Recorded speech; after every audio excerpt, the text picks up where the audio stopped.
Growing up in a household where favoritism was as blatant as the sun in a cloudless sky, Alex, always felt like I was living in the shadow of my younger sister, Emma. From the moment she was born, it was clear that Emma was the golden child, the apple of our parents' eyes. While I was expected to claw my way through life with scholarships, part-time jobs, and relentless self-discipline, Emma floated through life on a cloud of privilege, untouched by the harsh realities of responsibility. I remember the sting of those early years, the subtle but unmistakable signs that I was second best.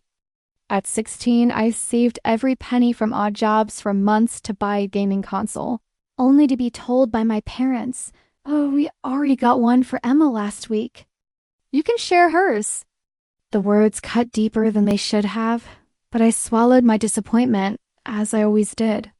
Meanwhile, Emma was showered with the latest gadgets, designer clothes, and endless praise, all while I was told to focus on my future and be the responsible one. The disparity only grew as we got older. While I worked tirelessly to secure a stable career in finance straight out of college, Emma breezed through her communications degree, never once worrying about student loans or part-time jobs. Our parents' coddling reached new heights when they announced her dream graduation gift, a month-long trip across Europe. At first, I was genuinely happy for her. But little did I know their generosity would come at my expense, plunging me into a nightmare I never saw coming. The seeds of resentment had been sown long ago, but it was their audacity to use my credit card, my hard-earned financial stability, to fund Emma's extravagant trip that shattered any illusion of fairness. It wasn't just about the money. It was the betrayal, the blatant disregard for my boundaries, and the crushing realization that, in their eyes, I was nothing more than a means to an end. This was the breaking point. The moment I realized that the family I had always tried to please was built on a foundation of favoritism and entitlement, and it was time to confront it no matter the cost. The breaking point came when my parents crossed a line I never thought they would dare to approach. It started innocently enough, a phone call from my mother, her voice bubbling with excitement as she gushed about Emma's dream graduation gift, a month-long trip across Europe. At first, I was genuinely happy for Emma. She had worked hard to earn her degree, and I had even gifted her a new laptop to celebrate her achievement. But then my mother dropped the bombshell that would unravel everything. "We used your credit card to book it all?" The words hit me like a freight train. My mind raced, trying to process what she had just said. My credit card? The one I had given them access to years ago for emergencies only? They had used it without my knowledge or consent to book a lavish $155,000 trip for Emma. My stomach churned as I struggled to keep my voice steady. "Mom, you can't just use my credit card without asking me. That's illegal $155,000 trip for Emma." Her response was dismissive, almost mocking.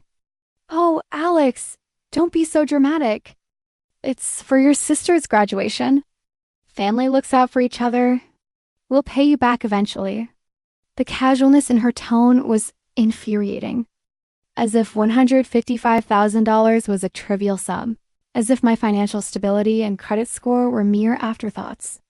I tried to explain the gravity of the situation, the potential damage to my credit, the fact that I might need that limit for emergencies, the sheer betrayal of trust, but she cut me off. "You've always been so selfish," she snapped, her voice icy. "Can't you just be happy for your sister? This is her big moment and your penny pinching is ruining it." The accusation stung. Selfish? For not wanting to foot the bill for a trip I never agreed to? I hung up the phone, my hands trembling with a mix of anger, hurt, and disbelief. I tried to reason with my father over the next few days, hoping he would see the absurdity of the situation, but he only echoed my mother's sentiments. "You're exaggerating," he said. "It's just money. You should be more supportive of your sister." Emma, for her part, seemed oblivious to the chaos she had unwittingly caused. She called me, gushing about how excited she was for the trip and thanking me for helping her graduate. When I tried to explain the situation, she brushed it off, as if I were overreacting. It's just a trip, Alex. Why are you making such a big deal out of it? Her words cut deep, not just because of their ignorance, but because they revealed how deeply ingrained the family's entitlement had become. The final blow came when I contacted my credit card company, hoping to dispute the charges. To my horror, they informed me that since my parents had used my card details I had provided for emergencies, the transactions weren't technically considered fraud. I was left with a maxed out credit card, a $155,000 debt, and a family that saw me as the villain for refusing to bankroll Emma's extravagant dream. The betrayal was crushing. The people who were supposed to love and support me had exploited my trust, leaving me to clean up the mess they had created. It was a turning point, a moment that forced me to confront the toxic dynamics that had defined our family for years. And as much as it hurt, I knew I couldn't let this slide. Not this time. The fallout from my parents' reckless decision was immediate and devastating. My credit card was maxed out, leaving me financially paralyzed. The $155,000 debt loomed over me like a dark cloud, threatening to ruin the financial stability I had worked so hard to build. I felt violated, as if my trust had been trampled on and my autonomy stripped away. I knew I couldn't let this slide, not just for my sake, but to set a precedent that this kind of behavior was unacceptable. I decided to take action. After days of agonizing over the decision, I called my credit card company again, this time escalating the issue to a higher level. I explained the situation in detail, emphasizing that while my parents had access to my card for emergencies, they had never been authorized to use it for a luxury vacation. After hours of back and forth, the company agreed to investigate the charges as potential fraud. It was a small victory, but it came at a cost. I knew I had to confront my family directly. I organized a Zoom call with my parents and Emma, hoping to resolve the issue before taking further steps. The call was tense from the start. I began calmly outlining why their actions were unacceptable, the legal ramifications, the breach of trust, and the financial burden it placed on me. I told them they needed to cancel the trip immediately, as I had reported the charges as fraudulent. Their reaction was nothing short of explosive. My parents were outraged, accusing me of being dramatic and trying to ruin Emma's graduation celebration. "We raised you, clothed you, and put a roof over your head," my mother spat. "The least you could do is help your sister have a once-in-a-lifetime experience." Her words were like a dagger to the heart, twisting the knife of guilt she had been wielding for years. Emma, who had been quiet up until that point, broke down in tears. "I can't believe you're trying to ruin my graduation gift," she sobbed. "You've always been jealous of me. Why can't you just be happy for me?" Her accusations stung, not just because they were unfair, but because they revealed how deeply she had internalized our parents' favoritism. Despite their anger and accusations, I stood my ground. "Emma, I'm proud of you and I'm happy for your graduation," I said, trying to keep my voice steady. But this trip was booked illegally, with money taken without my permission. It's not okay, and it's not a gift from me. The call ended in chaos. My parents refused to cancel the trip, insisting they would pay me back eventually. But I knew better. I couldn't trust them to follow through, and I couldn't risk my financial future on empty promises. The final blow came when Emma took to social media, posting a tearful video accusing me of destroying her dream. The video went viral, and soon I was flooded with angry messages from friends and relatives, all demanding to know why I was being so cruel to my sister. The backlash was overwhelming, but it only strengthened my resolve. I decided to set the record straight. I posted a calm, factual account of what had happened, explaining how my credit card had been used without my consent, and how I had tried to resolve the issue with my family before escalating it. The response was mixed. Some people supported me, while others accused me of being selfish. The damage was done. My relationship with my family was in shambles, and I was left to pick up the pieces of my shattered trust. But amidst the chaos, I felt a strange sense of empowerment. For the first time, I had stood up for myself, refusing to be a doormat for my family's entitlement. It was a painful but necessary step toward reclaiming my autonomy and setting boundaries that should have been in place long ago. The aftermath of the explosive family confrontation left me reeling, but I knew I couldn't afford to wallow in self-pity. I had to take decisive action to protect myself financially, emotionally, and legally. The first step was to escalate the issue with my credit card company. I spent hours on the phone, meticulously detailing how my parents had exploited my card for a $155,000 luxury trip without my consent. I emphasized that while they had access to my card for emergencies, this was anything but an emergency. After days of back and forth, the company finally agreed to investigate the charges as potential fraud. The relief I felt when they reversed the charges was indescribable. The $155,000 weight was lifted off my shoulders, but the emotional scars remained. I knew I couldn't stop there. I immediately canceled the compromised credit card, opened a new one at a different bank, and implemented extra security measures on all my accounts. I even froze my credit to prevent any further unauthorized use. It was exhausting, but necessary. As I worked to secure my finances, I also had to confront the emotional fallout. My parents and Emma were furious, bombarding me with angry calls and texts. My mother left a particularly venomous voicemail, calling me a selfish, ungrateful son who had destroyed the family. Emma took her grievances to social media, posting a tearful video that painted me as the villain who had ruined her dream graduation trip. The backlash was swift and brutal, with friends and relatives reaching out to chastise me for being too harsh. Amidst the chaos, an unexpected ally emerged: my aunt, my mother's sister. She reached out to me, offering support and revealing a family secret that put everything into perspective. My mother, it turned out, had a long history of financial irresponsibility. She had previously taken advantage of other family members, exploiting their trust for her own gain. My aunt's revelation was both shocking and validating. It confirmed that this wasn't just an isolated incident, but part of a larger pattern of behavior. My aunt urged me to stand firm and set clear boundaries. "You're not wrong for protecting yourself," she said. "Your parents' actions are unacceptable, and you need to break the cycle." Her words gave me the courage to take the next step. I decided to go no contact with my parents indefinitely, telling them I needed time and space to process what had happened. I also distanced myself from Emma, though I made it clear that I loved her and was proud of her accomplishments. The decision wasn't easy. My parents accused me of tearing the family apart, and Emma sobbed, claiming I was punishing her for something she couldn't control. But I stood my ground, knowing that this was the only way to protect myself from further harm.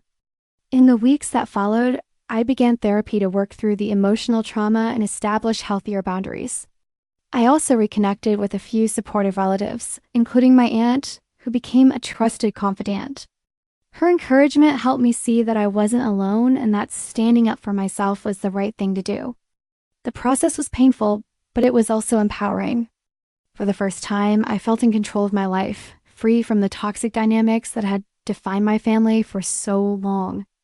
I knew the road ahead would be difficult, but I was determined to build a future on my own terms, one where my boundaries were respected and my worth was never questioned. As the dust began to settle, I found myself at a crossroads. The fallout with my family had left me emotionally drained, but it also opened the door to unexpected growth and healing. One of the most surprising developments was Emma's gradual realization of the favoritism that had shaped our lives. After weeks of silence, she reached out to me with a heartfelt apology. In a carefully worded email, she admitted that she had always known about the disparity in how our parents treated us, but had been too comfortable and too afraid to question it.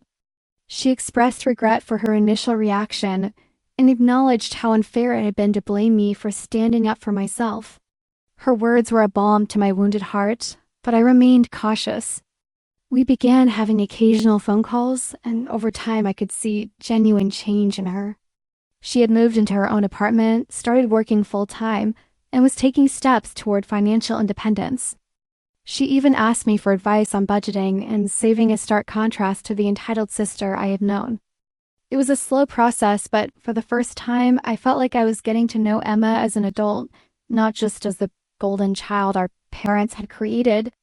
While my relationship with Emma began to heal, I focused on my own personal growth. I started therapy to work through the emotional scars left by years of favoritism and betrayal. It was a transformative experience, helping me validate my feelings and establish healthier boundaries. Therapy also gave me the clarity to pursue my own goals without guilt or obligation. I threw myself into my career and was rewarded with a promotion and a significant raise. For the first time, I celebrated my achievements privately, without feeling the need to share them with my family. The biggest milestone came when I was accepted into a master's program in financial technology, a dream I had put on hold for years. The program required me to quit my job, relocate, and take on student debt, but it was an investment in my future that I was finally ready to make. As I prepared for this new chapter, I felt a sense of excitement and possibility that I hadn't felt in years. Meanwhile, my parents were facing their own reckoning. My aunt informed me that they were struggling financially after a series of poor investments. The loss had been hidden from everyone, including my mother, and the strain had caused tension between them. They had been relying on my credit to maintain their lifestyle, and my decision to cut them off had left them scrambling. Part of me felt a pang of sympathy, but I reminded myself that their financial mismanagement wasn't my responsibility to fix. In a surprising turn of events, my parents began attending family therapy sessions. While they still struggled to fully acknowledge their mistakes, the therapy sessions revealed shocking truths about their financial struggles and the pressure they had been under. My father admitted to hiding a significant financial loss, and my mother expressed feelings of betrayal and helplessness. It was a small step toward accountability, but I knew true reconciliation would take time if it ever happened at all. As I packed up my apartment and prepared to move for my master's program, I reflected on how far I had come. The hurt and resentment that had once consumed me had given way to a sense of empowerment and self-assurance. I had built a life on my own terms, free from the toxic dynamics that had once defined my family. While the road ahead was uncertain, I was ready to face it with confidence, knowing that I had the strength to create the future I deserved. The storm that nearly destroyed me became the fire that forged my resilience. Setting boundaries with my family wasn't just an act of self-preservation, it was a declaration of war against the toxic patterns that had poisoned my life for decades. The backlash was brutal. Venomous accusations, social media smear campaigns, and nights spent questioning if I'd made a irreparable mistake. But amid the chaos, I learned the most vital lesson of all. No amount of familial obligation justifies the erosion of your self-worth. My aunt's unwavering support and the solidarity of friends who rallied behind me became my lifeline. Their encouragement was a stark contrast to my parents' venom, proving that a real family isn't defined by blood but by respect. Therapy taught me to reframe guilt as a weapon of manipulation, not a moral failing. I rebuilt my finances with military precision, freezing credit lines and severing all financial ties to my parents, even as they spiraled into a self-inflicted crisis. Their downfall, a result of reckless investments and denial, was a grim reminder of what happens when boundaries aren't just crossed, but obliterated. Emma's transformation from entitled sibling to accountability-seeking adult was bittersweet proof that change is possible, even in the most entrenched dynamics. Our tentative reconciliation, built on honesty rather than obligation, became a blueprint for healthier relationships. Meanwhile, my career soared. I earned a promotion and secured a spot in a prestigious master's program, milestones I celebrated without the shadow of familial guilt. The greatest victory, however, was the quiet confidence that replaced my lifelong self-doubt. I no longer flinched at saying no or feared being labeled selfish. The world didn't end when I prioritized myself, it expanded. This journey wasn't just about surviving betrayal. It was about rewriting the narrative.